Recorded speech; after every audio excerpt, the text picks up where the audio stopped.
listening to Second Wind with Joyce Buford, where women who are ready to expand their life adventure discover the tools to stop playing small and tap into the courage required to enjoy their second wind. Welcome. Good morning. Welcome wherever you are in this big wide world of ours. I hope you're having a great day and you're listening to this with a happy heart. But you know what? This is another exciting day for you because I have a guest that you are going to indeed love her message.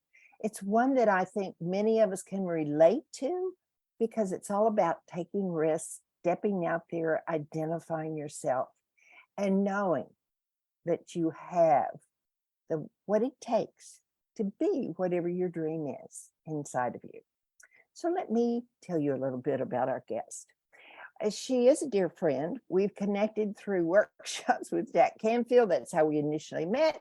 But we both have lived in Texas, right? Are you a Texas girl? No, you're in New York. But we took her in Texas for a while.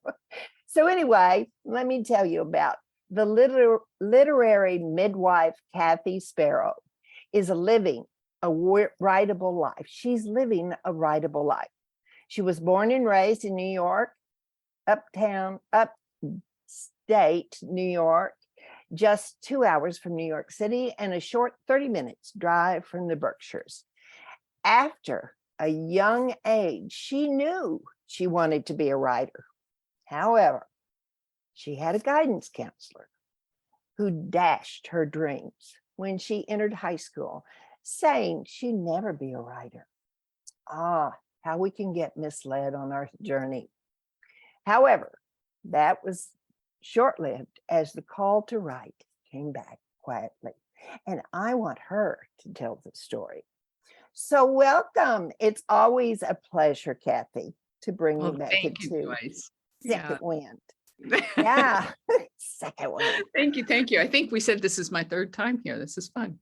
Yeah, this is going to be a joint show soon. And yes, Texas took me in for about, I think it was 12 years or so. Yeah. What did you say? Texas took me in for about Texas. 12 years. Yeah, you were down on the Gulf area, I believe, right? Yeah, I was down near South Texas. Yeah, Rio Grande Valley. Yeah, that was a different lifetime. Yeah, we did not meet in Texas. We met in, where was Jack doing those workshops? Arizona? Probably, but I was living in Texas at the time. At the time? Oh, yeah. Well, there you go. So how did you regain your confidence to go follow your pursuit of what you really knew? So the writing, it was just, I always knew I wanted to be a writer. I'd spend my summers just reading as a young child. And I went to my high school that required meeting to put out a curriculum plan. And I said, I want to be a writer. And he said, no, you're never going to be a writer, and overlooked my desire in the theater too. But that desire, that calling just wouldn't go away. Mm-hmm. And it had to go beyond just journaling. I journal, but it went beyond that. And was in my mid-20s, my kids were young and we were out hiking with their aunt and uncle. And at the time I was afraid of heights. And we were, hiking up this very small mountain. I've since been on bigger ones and done some rock climbing in fact, or indoor rock climbing. So that's kind of funny. But after I kind of got used to being there and on this rock ledge, I went back home and this essay had to be written. Mm-hmm. And I sent it off to Lael Locke at the paper in Chatham, New York. And she called me because I sent it off snail mail. We didn't have internet at the time. Yeah. And she called me up and said, I love your writing. I can't use that because that's not what I published. Faux pas, number one. But she said, I'd love for you to do personality profiles. So from there on out, for 6 years, every month I had an assignment where I would meet with artists and dancers and writers, and being so close to New York City, these were, stars. Oh, yeah. I'd be able to sit and have a conversation with them.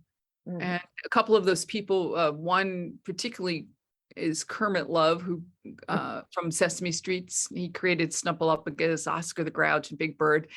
And he was delightful. We sipped tea on a rainy Sunday afternoon, and I could Mhm. tell his story. And then Anita Roddick, who founded the Body Shop, she and I sat in the back of one of her stores on product boxes having a conversation. So that was only the beginning. And then I worked at a few others, and then I just had the thought come to mind. Okay. Sometimes sabotage ourselves, which is kind of Yeah. interesting. But then I moved into book publishing once I moved to Indianapolis, and just continued. Yeah. Mhm. Well, how did you have the courage to send your article to the paper? I mean, were you so committed that you knew that was the time? This is it. I am stepping out.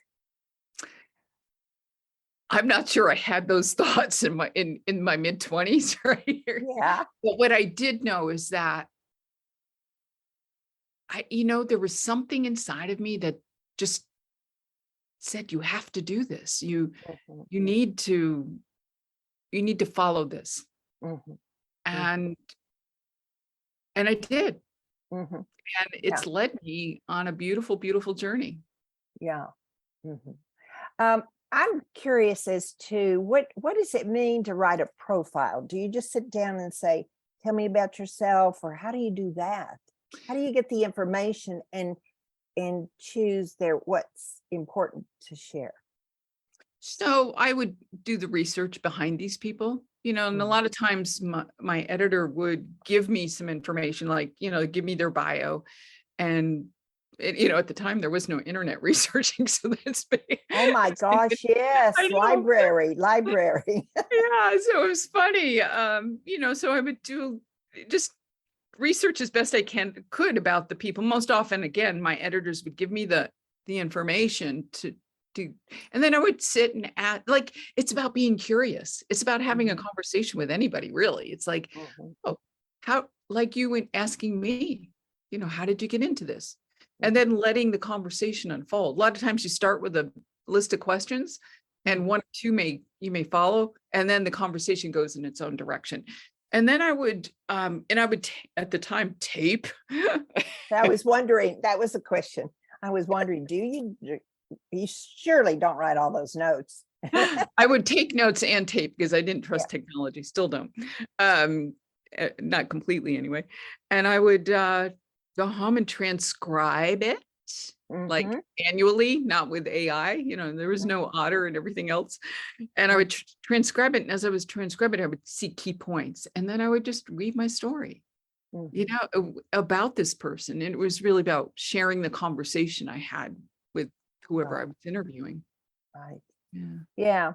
That has to have been just fascinating to Yeah. hear how so many really famous people had Yeah. taken their journey. Yeah. And Yeah. did it always take them where they wanted? Did they have any surprises? It took them another direction or I interject? would say so. I don't know whether anybody's life is ever where we expect it, Yeah. how many times is my life kind of woven and in different directions. And I would say that, and if I remember Anita Roddick's story correctly, I can't remember what she was doing at the time, but she was, originally creating her concoctions for her body products in her kitchen. Uh-huh. Now look, Oh, I mean, yeah. God rest Yeah. her soul. Her, I still use her products. I love it. Mhm. Mhm. Find them all over the stores all over the place. I think that if we surrender and trust, our journeys do take us where they need to be. And sometimes, just like that first initial writing that essay and putting it in the mailbox, I'll never forget standing at the post office in Philmont, New York, with this envelope, this manila envelope addressed to Laylock in my hand, and just going, slipping it into the slot and just having my heart beat like, oh my goodness, what am I going to do? Right. And especially when we're writing, because those are our innermost thoughts being shared on paper. Mhm. And that takes Yeah. courage. But I think if the calling is so strong, Mhm. if we don't, it ends, if we don't follow through, we don't take the next step. We don't have to know where it's really going to lead. I didn't know where that, I thought maybe she'd, print that piece and I'd be on. Instead, it led me to something even bigger, right? Mhm. It was really, I became a professional writer at that point in time. Well, I'm going to read from your bio here. Kathy is an award-winning author, ghostwriter, and publishing consultant who has been mentoring aspiring writers of nonfiction, fiction, and poetry for over 10 decades. Wow. Not 10, 2. 2. 2. I'm not that old. I'm sorry. I may have some wisdom under my belt, but not that much. Maybe, in about 50 years, we can have this. Yeah, we'll probably still be talking then. This podcast will go on and on and on. So, but your first book, and when we were together at Jack's workshops, were you working on your book that you ended up writing, which was about the whispered teachings of grandmother Trout at that time, or were you just writing about fly fishing, which you're kind of unique there too? Yeah. At that time, particularly. Yeah. Yeah, it's still in my life. We met. So by that time, On the Mother Lagoon, Fly Fishing and the Spiritual Journey had been published. And I was in the beginning drafts of the Whispered Teachings of Grandmother. Okay. Yeah. Okay. And I just released last year. I actually tabled that for a while. I walked away from fly fishing. I walked away from the marriage associated with fly fishing, and I was done. I was like, not gonna go there again, right? Well, yeah, right. And fly fishing called me back. The novel called me back, and I think it's better. It's a better story now than when I had first written it. Mm-hmm. My writing got better over the years. Yeah. Yeah.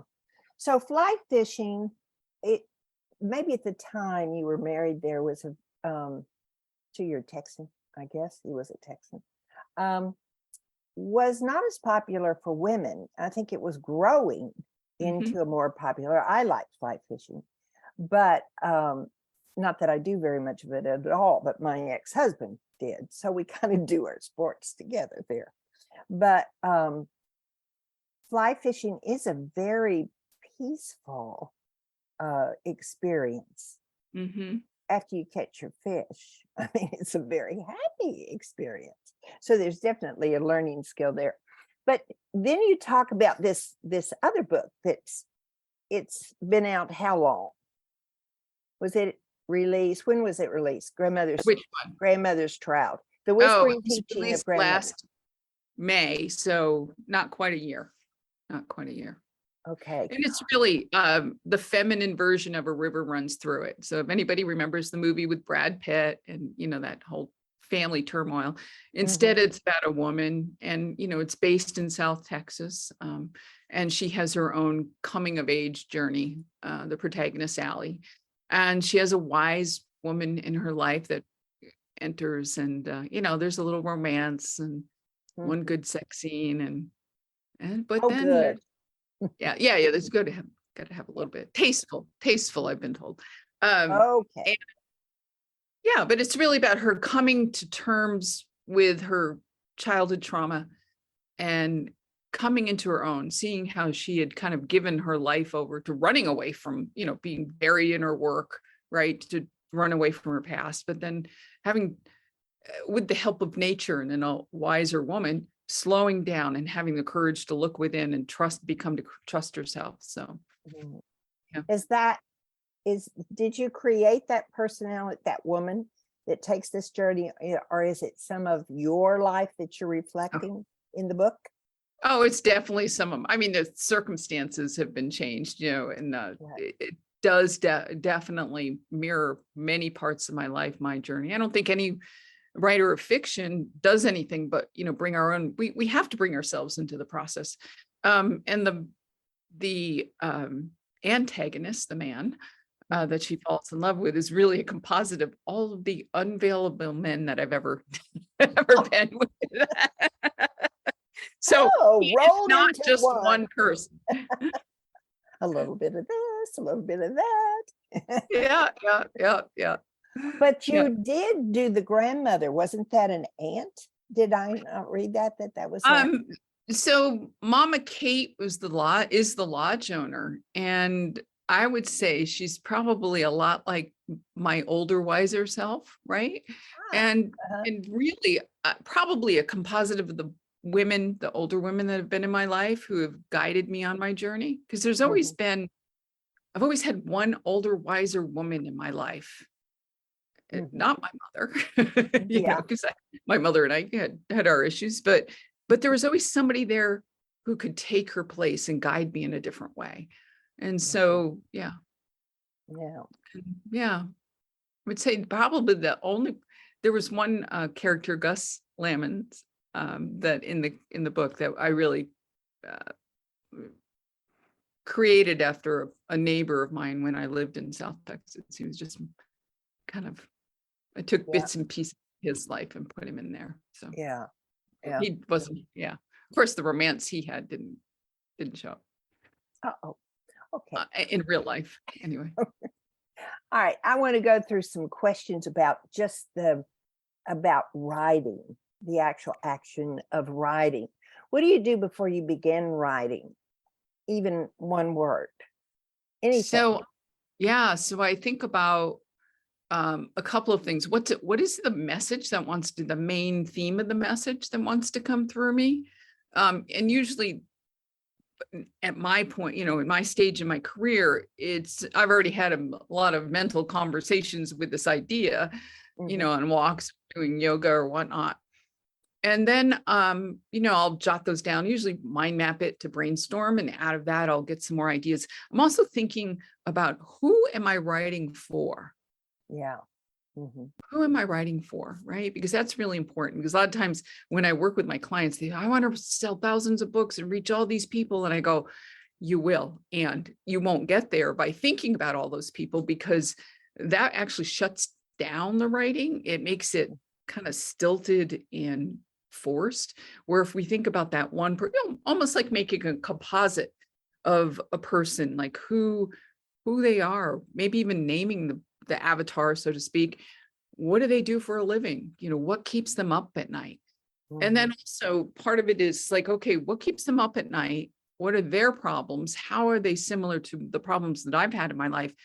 And how have I resolved them? And what can I give my reader? What solutions can I give my reader? So that's really important. How am I going to be able to change my reader's life? And then, and this is part of it, well, there's two parts here. How will my life change? Because when we write a book, we do change.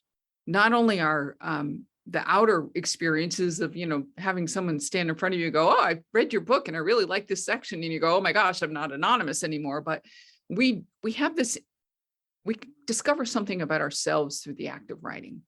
And we, being prepared for that, knowing, okay, I may come up against some stuff that's going to get difficult, and be committed to writing through that. And then also thinking about the obstacles, acknowledging the obstacles that are going to get in the way. Such as schedule. A lot of my clients are really, really busy. It's they're coaches and trainers. Most of them I work with nonfiction, and even actually I have a poet who's a leadership coach. Schedule. Where are you going to find time to write? Because sometimes we don't want to write. It's not the most pleasant thing in the world sometimes, especially if we know we have to write something difficult that's going to dredge up stuff from our past that we work out, that we have to kind of relive or capture in order to show our journey, our progression, so that we become trusted mentors in our own right as we're writing. So, and then, so also acknowledging our inner, that inner stuff that might get in the way, but also additionally too, the people around us, we have to separate. It may be, we may be adding this to an already full plate and have to say to people, okay, Sunday mornings from this time, I'm going to have to write. So I'm going to need some quiet time, and, not waiting for permission, but just saying, this is what I need. Do you just randomly choose a writing schedule, or do you kind of find through the routine of when you're called, when you're really interested, you get that? For me, I get emotional, or I almost feel this needs to be written about. And so that's when I normally feel like writing, but it doesn't always come on Thursday, or Monday. It comes when the feeling comes. So how do you monitor that? Okay, I would say both. It has to be scheduled, but we also have to honor those times when we suddenly go, oh my gosh, this has to be written. An idea comes to us. Many days I have some flexibility where I can at least sit down and write for 15 minutes if an idea. And so I'm developing a relationship with that idea and get something down. But there's, like Mondays are quieter days for me. And I also, from 7 to 10 usually, leave that open so that I can tend to my own practice. And I had to learn to do that. I think we have to give ourselves space to write. Yeah. And not only to write, but to think about writing. Like, my space also includes doing yoga, taking a walk. It's not always, my writing isn't always done in front of the computer. Right. Sometimes I wake up in the middle of the night too and go, oh my gosh, I got to write this down. You don't have the notepad by your bed? Well, I don't want to wake anybody up. So I skip out and make a note on my phone or something and then look at it the next morning. Yeah. Yeah. So I'm going to go straight through some of these talking points. How to build your author platform even before your book is completed. What is an author platform? That's our online identity. And like I said, early on in my career, we didn't have online identities because there was no online. But now, because we're so connected and there's so many books in the world being published, because we have independent publishers as well as traditional publishers and whatnot, we have to stand out. So we need to be able to share people, share ourselves with people. And sometimes that means some of our private, like birthday cakes and walks in the woods and fly fishing and flowers we get to Valentine's, but also telling the story about our stories as we're writing it. So sharing snippets, maybe shot at the coffee shop, going, this morning I'm working at, that kind of thing. So that actually starts building interest in us. And people start following. I have one client we're going to, I think she already did it actually, and I have to look. We put up 3 different book covers to show like, hey, which one do you like, right? To get some engagement and also to get some feedback. Like, what is you're using Facebook and other social media to do that? LinkedIn, Instagram, Facebook, all that sort of thing. I'm started doing lives with my clients so that we can have conversations about their writing process and what they're writing about. It's important. And that way, when the book's done and the launch is happening, we're not throwing a party that nobody shows up for. Right. You kind of brought them along, haven't you? Yeah. So I've heard through other people that, if you go with a publisher, not even they do the marketing. No. So creating a book marketing plan, that's something that we have to do. How do you find that information? By working with a coach? Is that the helps? I mean, there are places online. The marketing plan, and this is what's most marketing. Oh my gosh, I'm a writer. Why do I have to market? Well, we do. It's a business, right? We want we want to, and most often the book, especially for nonfiction, it's really the golden business card to get people interested in us so we get hired to speak and consult. So we've got to be able to brag about ourselves by writing our bio, and not just a little, a full one, like this is who I am and this is what I've done. And then we also have to be able to summarize our project. So that's often, you see the back cover copy or the Amazon description, that's what the summary is. But even beyond that, we have to know what other books are out there like mine. And that's that one, if we're actually pitching a traditional publisher, that shows that there is a market for that. Or we go and get clues.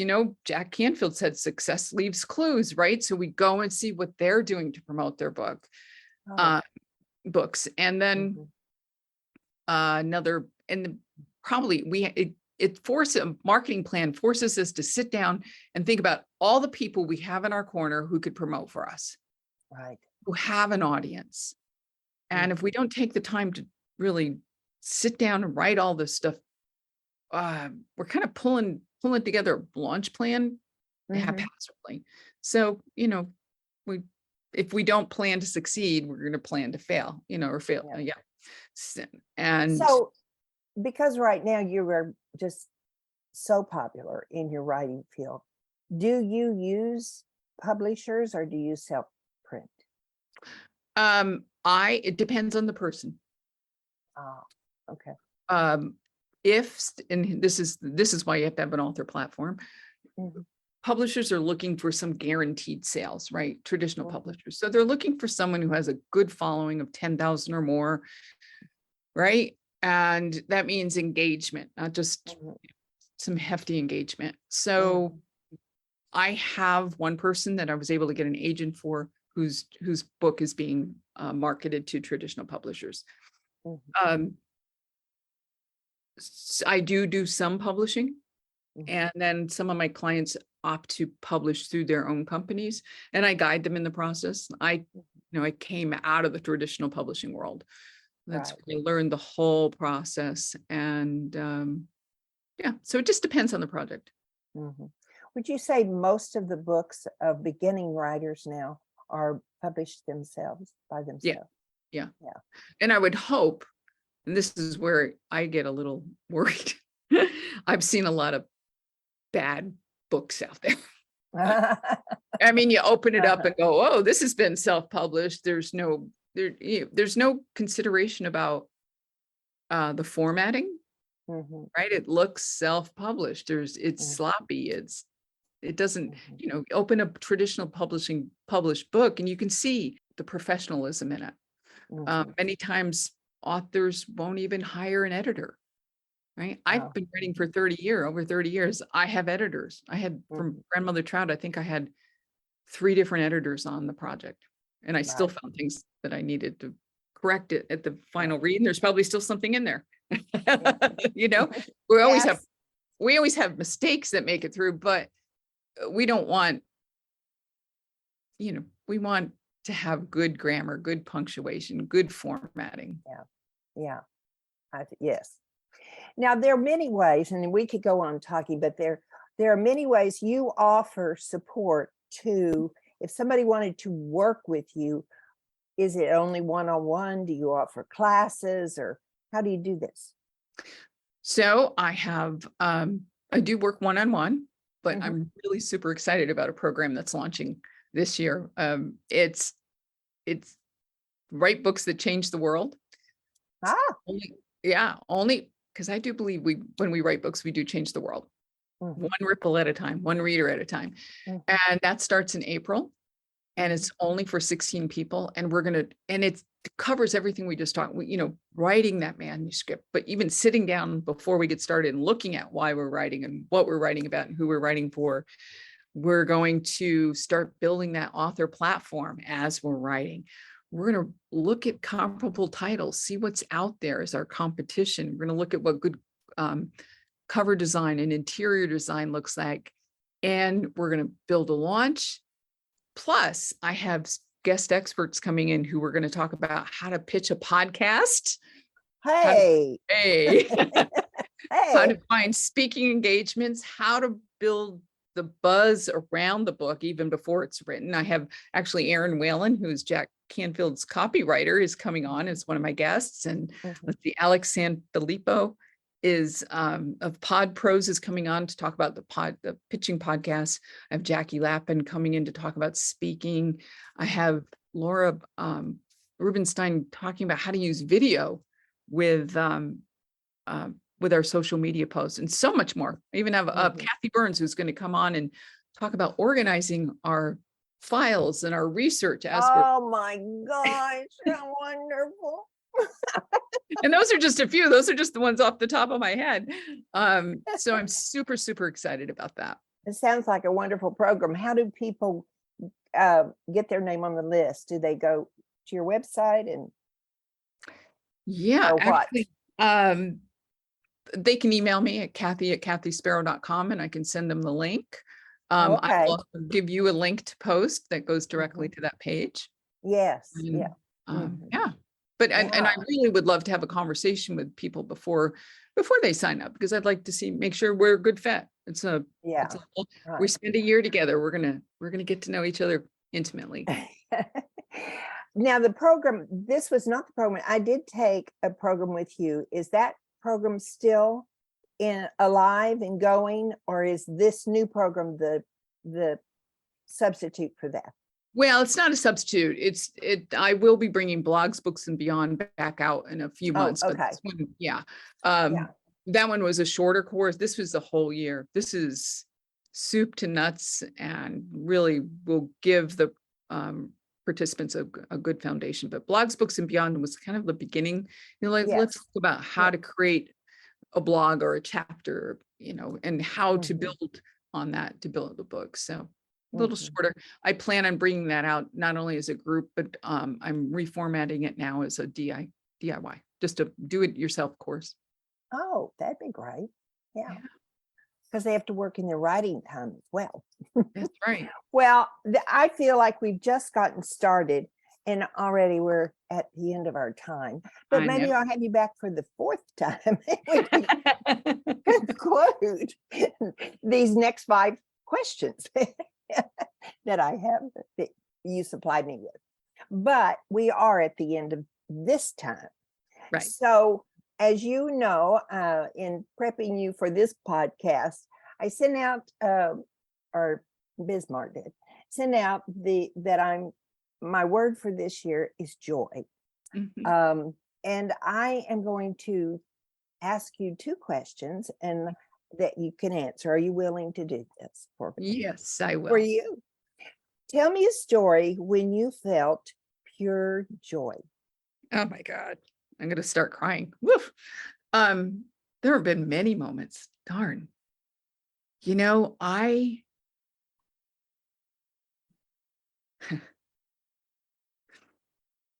Most recently, my last birthday, my grandson was born on my birthday. And so 2 days after he was brought home, I'm going to cry. I'm at my son's house with my granddaughters, and my daughter-in-law handed my grandson to me and sang me happy birthday. Oh, what a gift. That's kind what a gift. Yeah, that was a gift. And I'll tell you, that little, I don't know, I love all my grandchildren, but that little boy, I don't know, there's that special bond there, right? Yeah. And I guess the other, I have a lot of joy, just daily joy. When I'm able to walk outside and take a walk. But I guess when it comes to my work, there's so much joy that I feel when I see my clients break through any barriers to their writing and beyond. And then when we, because it's very much like a birth process, writing the book, moments of joy, moments of pain. But when we hold that finished product in our hand, that brings me joy, because I know I've helped someone realize a dream. And then that dream will have a ripple effect on other people's lives. That's joy. It touches so many. Thank you. The second question is your 3 tips to creating more joy in your life or another person's life? Oh gosh. One is give yourself space. I think of anything that I've learned, busyness is I would say it's almost a disease. Well, that's probably not. Busyness keeps us from our joy. It keeps us from connecting with our inner selves. And if we're not in touch with our inner selves, we can't, we won't. How do we know what makes us happy? How do we know what's good for us and what's bad for us, or toxic for us? Yeah. So space, take risks. Good one. Yeah, take risks. Not huge risks, but little risks. Writing that story. Dropping it in the mailbox. Drop it in the mailbox. Well, in the email now. Yeah, just anything that stretches ourselves a little. That be curious. Yeah. I guess the other thing is be curious. Be willing to have conversations, ask people, listen to people's stories. Yeah. Great. Thank you, ma'am. Well, thank you. Those are great suggestions. So it's always a pleasure, Kathy, and I really do want you to think about coming back, not 6 years later from the last one, but it'd be closer than that because we're working on a project here to share more thoughts with people. So I'm going to speak briefly with my audience and then I'll be back with you. Okay. So, all right. What did you walk away with today? Was it that door that opened up your future that you've always wanted to write, but you thought, oh, I'm too old, I'm too busy, it's too late? Those are all questions that many of us have used, right or wrong, they can make you stop. So I really, really do ask that you ask yourself first, am I in the spot where I want to be? Or is there a friend that needs a little push, a little open door that you can send her a gift that says there's so much time left? Never too old, never too small a dream to become a reality. So my assignment, as always, is to share this podcast. Don't keep it a secret. It has so many treasures for so many people. So share it, just send it right on over to a friend when it comes out. And I know you'll get a blessing just for pushing the button. So thank you for being here today. I look so forward to next week's podcast so we can share more excitement as we have with Kathy today. Thank you for being here. It's just a joy to know you're out there listening. Bye. Joyce Buford returns next week at the same time for another edition of Second Wind.